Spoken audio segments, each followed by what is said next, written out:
So let's talk about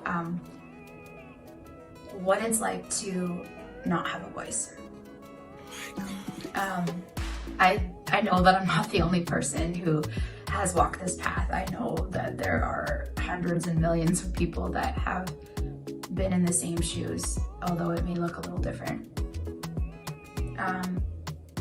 I think as you allow people to dictate how you feel, how you react, and how you respond, and I'm not saying that it is anybody else's fault. This is all stuff that we create.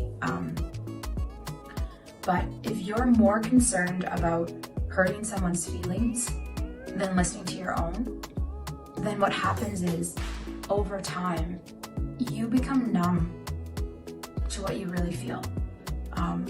I think oftentimes,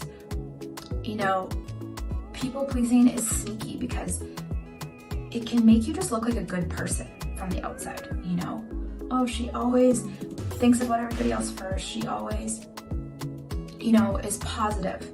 Because being positive also means, when you're happy and you're positive, you're not making anyone offended or you're not causing conflict.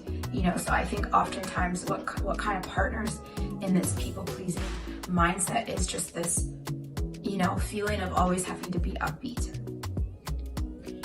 And the problem and the dangerous part about this is that no one can be upbeat all the time, and so if you spend a lot of your life being upbeat when you're in front of people and it's like you're just on, sometimes in the quiet when you're home, this can lead to depression because you haven't given yourself the ability to really feel. And so when you're finally alone, you just shut down because your body is just like screaming at you from just not being authentic, And I know that I think for a lot of people, all of this comes from a good place and wanting to be a good person.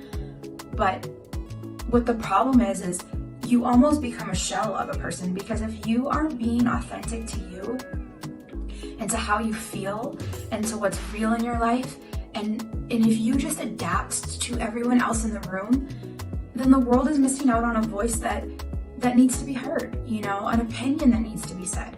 And so every time you stop yourself from speaking your truth, you are letting, this insight that looks different from someone else to be silenced. And I hope that, we can journey to this place of having a voice, and using it and not being ashamed and feeling confident and feeling value that comes outside of anyone else. Like, whether every single person you talk to in a day didn't see eye to eye with you, it would not make you any better or any worse. Who you are is who you are. And to get to that place of just feeling confident in who you are in your own skin, that's the journey that we need to be taking. So let's just do this, let's just be vulnerable and open. And I think when people start sharing and you realize that you're not alone and you're not the only person and that there are tools to get through it, there's such a power in that. So I will continue to offer whatever I can, and we'll just see where this goes.